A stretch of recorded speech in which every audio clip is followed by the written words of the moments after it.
Welcome to Brainish English Stories. One school day was almost finished.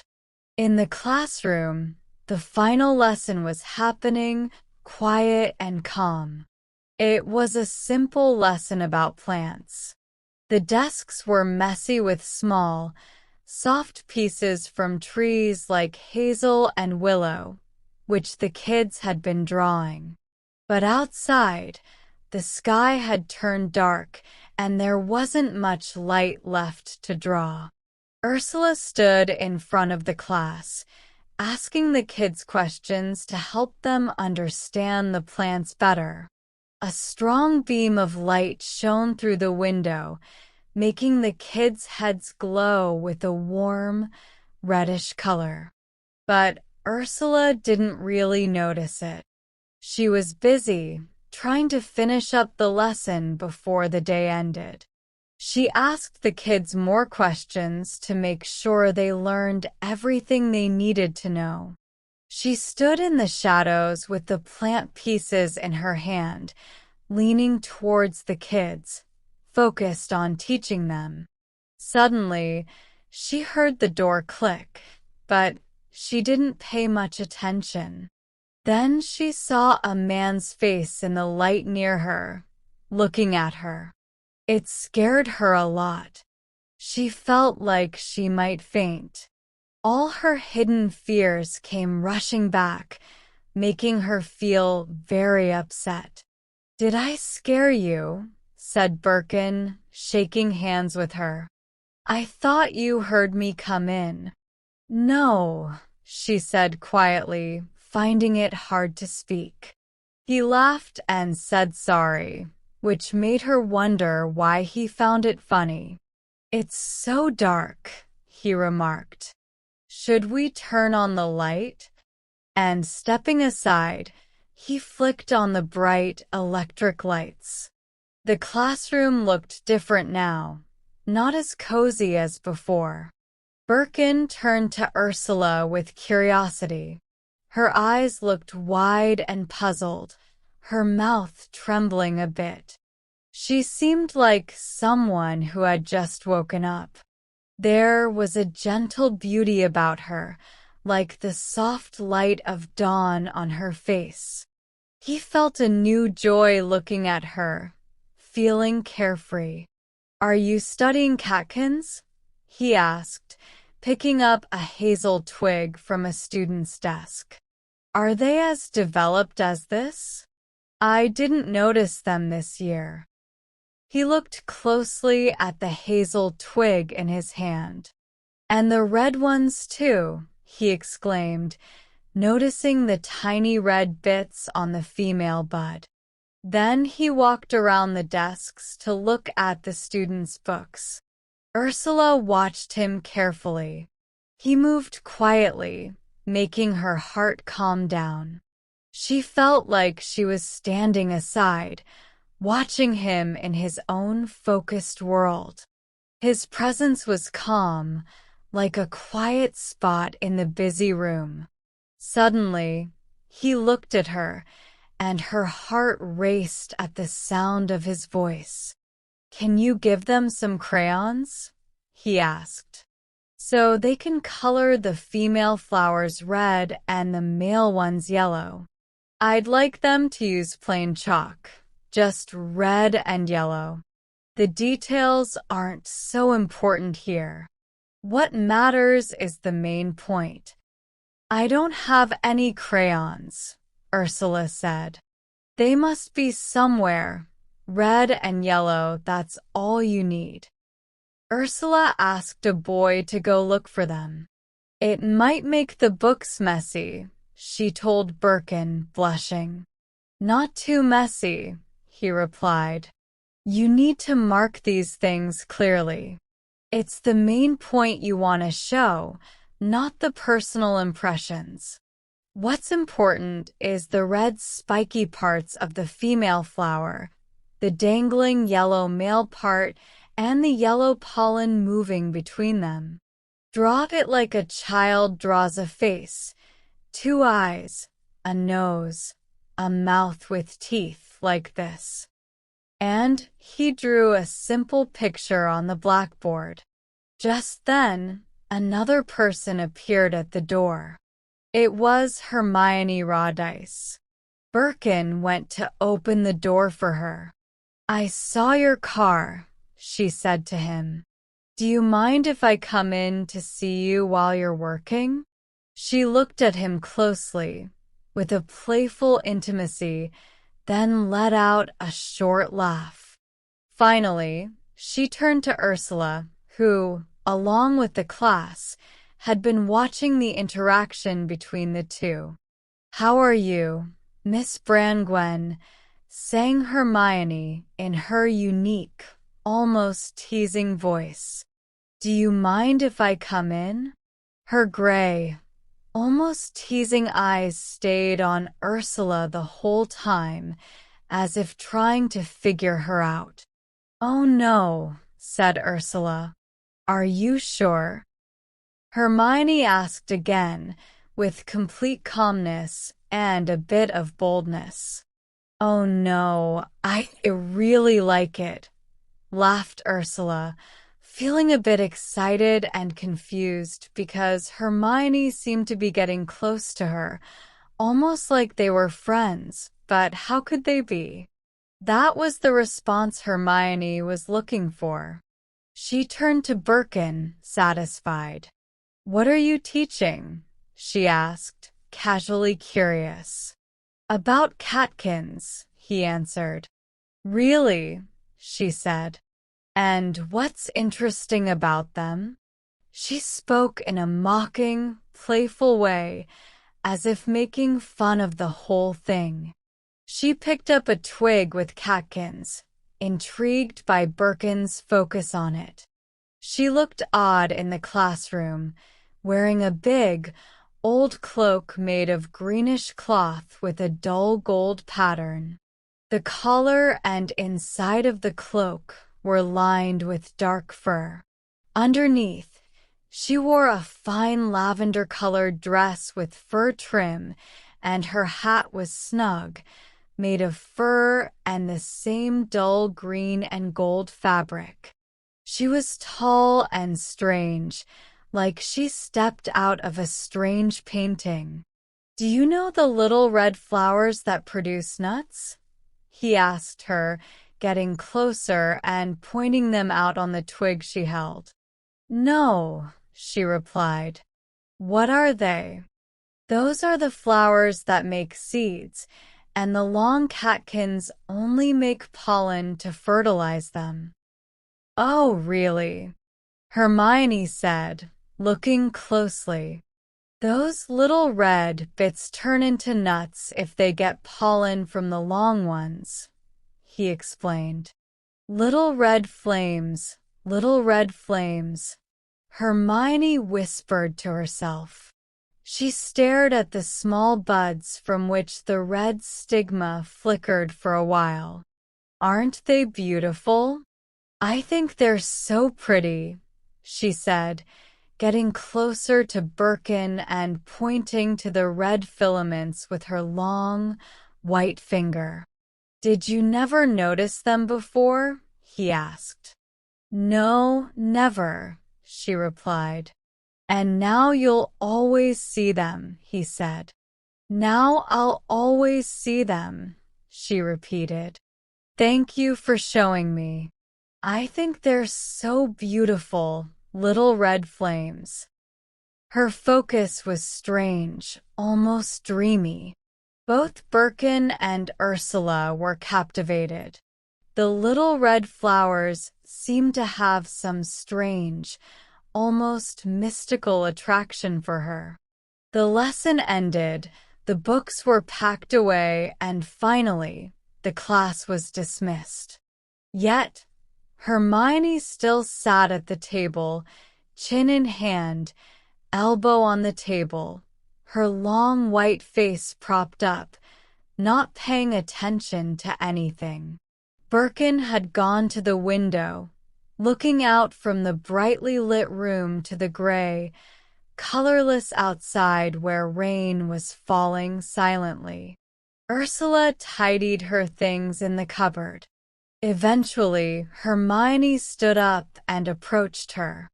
"Your sister's back home?" she asked. "Yes," replied Ursula. "And does she like being back in Beldover?" "No," said Ursula. "I'm surprised she can bear it. It takes all my strength to endure the ugliness of this area when I'm here.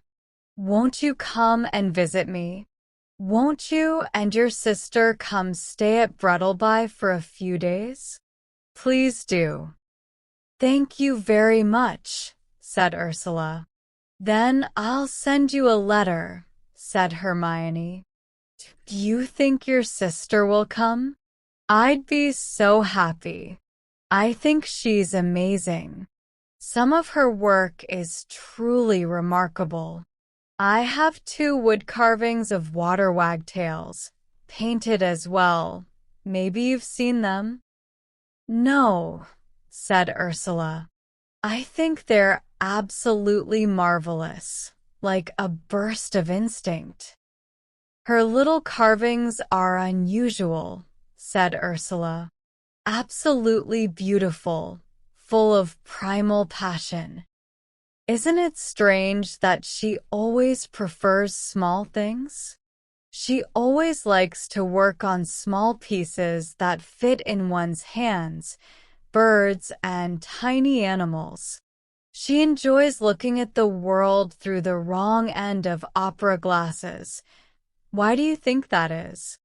Hermione looked down at Ursula with a long, detached gaze that intrigued the younger woman.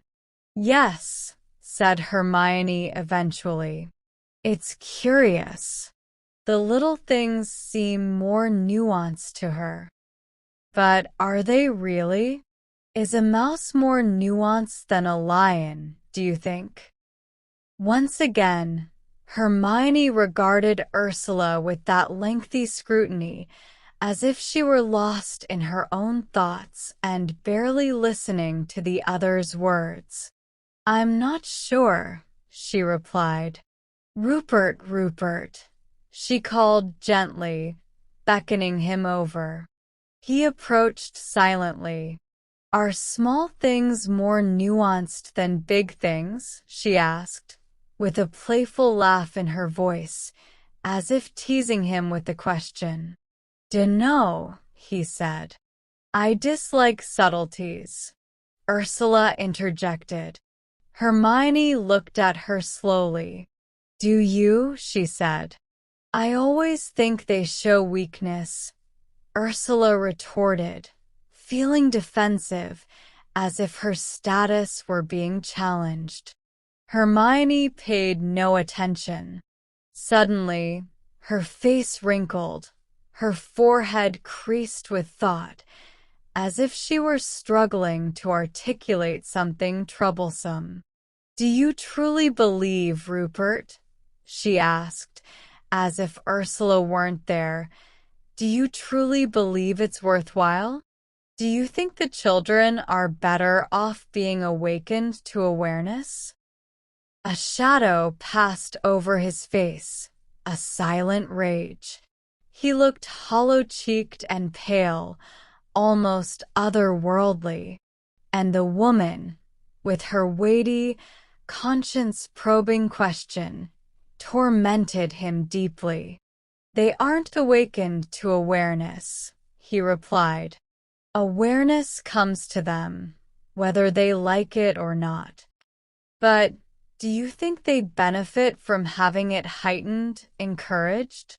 Wouldn't it be better for them to remain unaware of the hazel, to see things as a whole, without all this dissecting, all this knowledge? Would you prefer, for yourself, to know or not know that the little red flowers are there, attracting pollen?" he asked harshly. His voice was harsh, scornful, and cruel. Hermione remained with her face raised, lost in thought. He hung in silence, irritated. I'm not sure, she answered, weighing her words carefully. I'm not sure. But knowing is everything to you. It's your whole life, he burst out. She looked at him slowly. Is it? She said. To know, that's all there is for you. That's your whole life. You have only this understanding, he exclaimed. There's only one tree. There's only one fruit in your mouth. Again, she was silent for a while. Is there? She said eventually, with the same unchanged calmness. Then, with a touch of curious playfulness, she asked, What fruit, Rupert? The eternal apple, he replied, frustrated by his own metaphors. Yes, she agreed. There was a tired look about her. They sat in silence for a few moments. Then, with a sudden tense movement, Hermione continued in a casual, sing-song voice.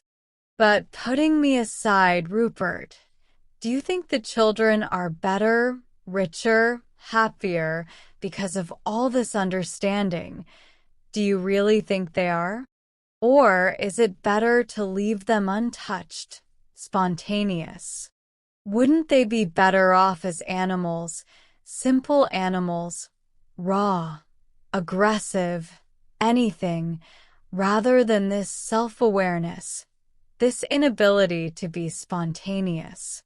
They thought she had finished, but with a strange rumbling in her throat, she resumed, Wouldn't they be better off as anything than growing up crippled in their souls, crippled in their emotions, so withdrawn, so turned in on themselves, incapable?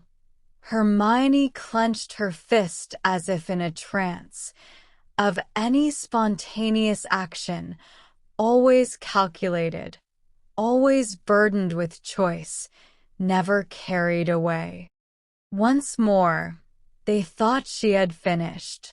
But just as he was about to respond, she continued her strange outburst, never carried away, out of themselves, always conscious, always self-conscious, always aware of themselves. Isn't anything better than this? Better to be animals, mere animals with no mind at all, than this emptiness. But do you think it's knowledge that makes us lifeless and self-conscious? He asked, annoyed.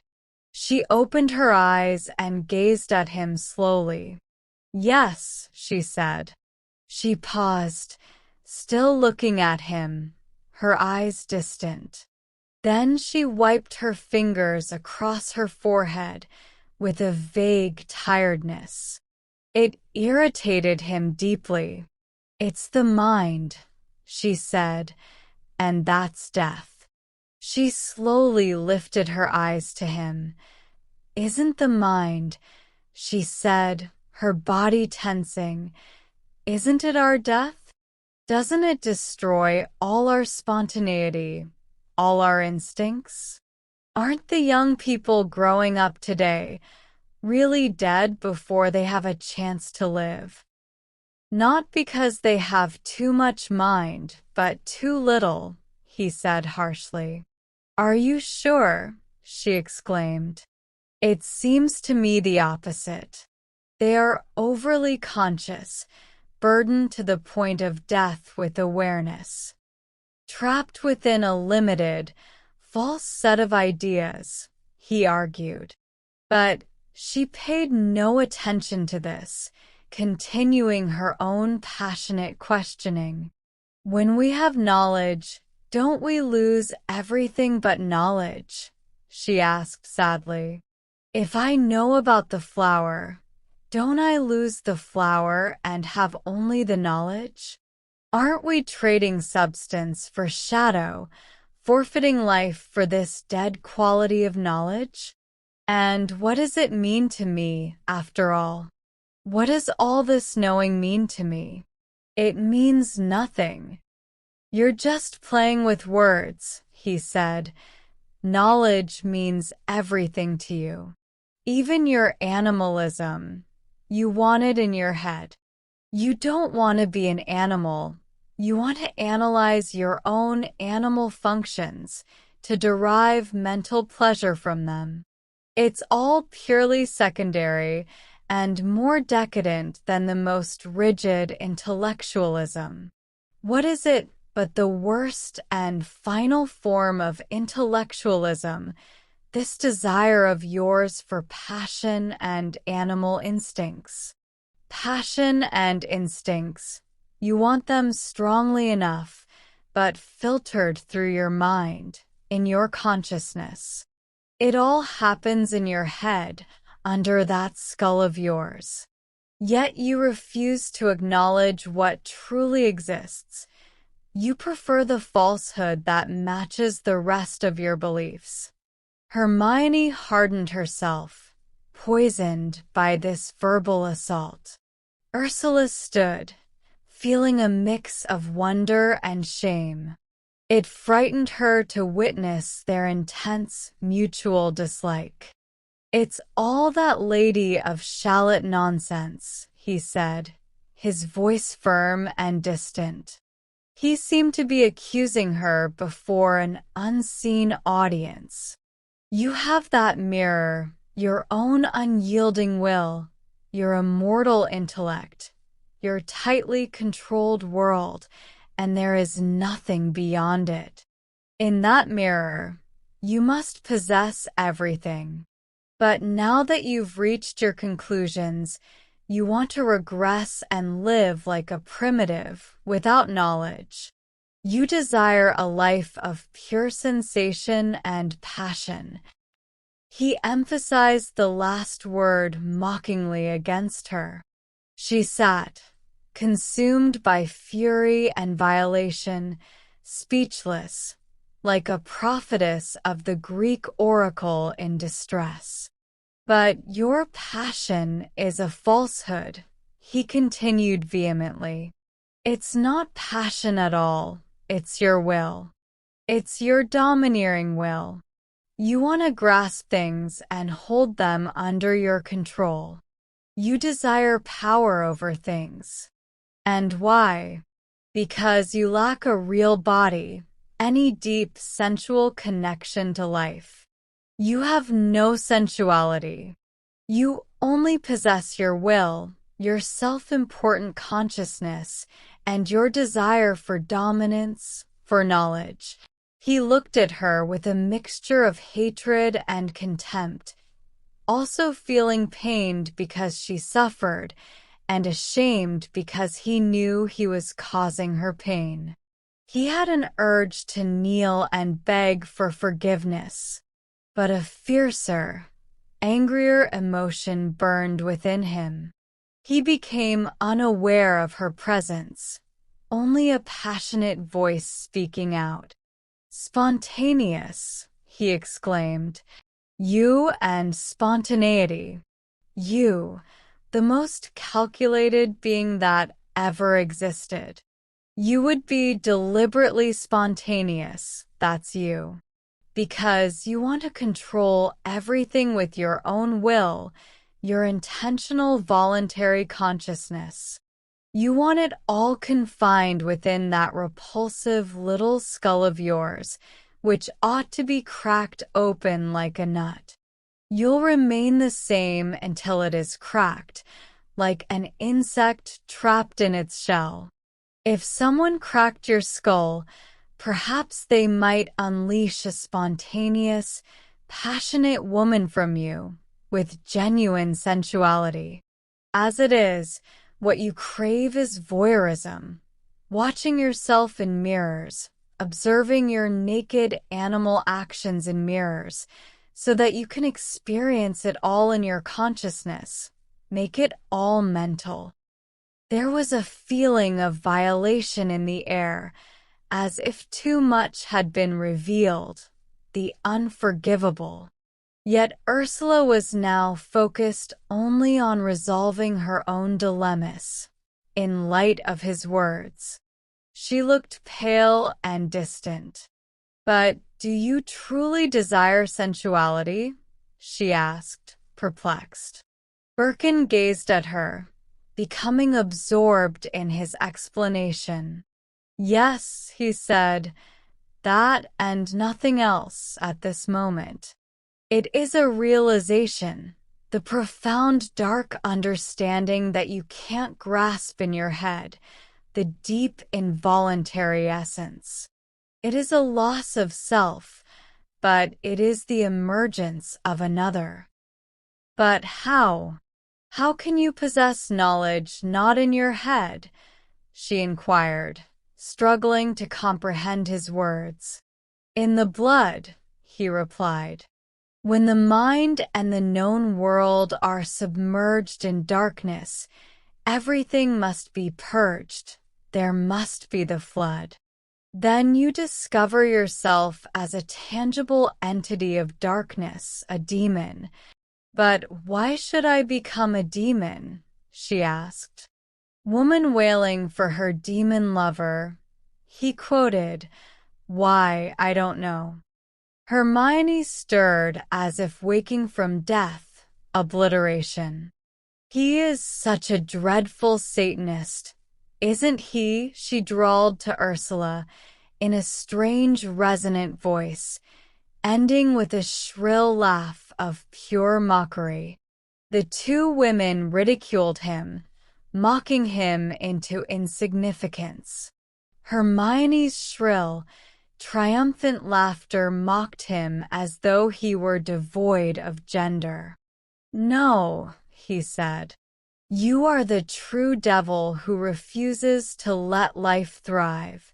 She gave him a long, slow look, malevolent and disdainful. "You seem to know all about it," she said, with slow, cold, sly mockery. "Enough?" he replied, his face becoming firm and clear like steel. A terrible despair, along with a sense of freedom, washed over Hermione. She turned to Ursula with friendly closeness. "You are certain you will come to Brettleby?" she asked, urging. "Yes, I would very much like to," replied Ursula. Hermione looked down at her, pleased and contemplative, yet strangely absent, as if possessed, as if not entirely present. "I'm so glad," she said, gathering herself. "Sometime in about a fortnight." "Yes? I will write to you here at the school, shall I?" "Yes." "And you'll be sure to come?" "Yes." "I shall be so glad. Goodbye." "Goodbye." Hermione extended her hand and met the gaze of the other woman. She regarded Ursula as an immediate competitor, and the realization oddly exhilarated her. Besides, she was departing. It always gave her a sense of power, of superiority, to leave others behind. Moreover, she was taking the man with her, even if only in hatred. Birkin stepped aside, appearing distant and unreal. But when it was his turn to say goodbye, he began to speak again. "There's a huge difference between experiencing the senses and the harmful mental indulgence our society engages in. In our nighttime, the lights are always on. We watch ourselves. We keep everything in our heads.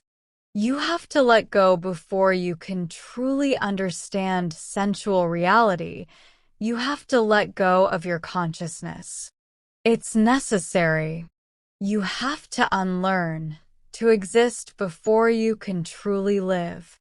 But we have such a high opinion of ourselves. That's the problem. We are so self-important, and yet so lacking in true pride. We have no real pride, just conceit, so consumed by our own inflated egos. We'd rather perish than let go of our self-righteous, self-opinionated self-will. There was silence in the room. Both women were unfriendly and resentful. He sounded as if he were delivering a speech. Hermione simply ignored him, standing with her shoulders hunched in dislike. Ursula watched him cautiously, not fully aware of what she was seeing. There was a great physical allure about him, a hidden richness that emanated from his thin frame and pale complexion like a silent voice, conveying a deeper understanding of him. It was in the curves of his features, his brows and chin, rich, exquisite curves, the powerful beauty of life itself. She couldn't quite articulate it, but there was a feeling of abundance and freedom. "But aren't we sensual enough without trying to be?" she asked, turning to him with a playful glint in her eyes, as if challenging him. Immediately, a quirky, captivating smile appeared in his eyes and brows, though his mouth remained stern.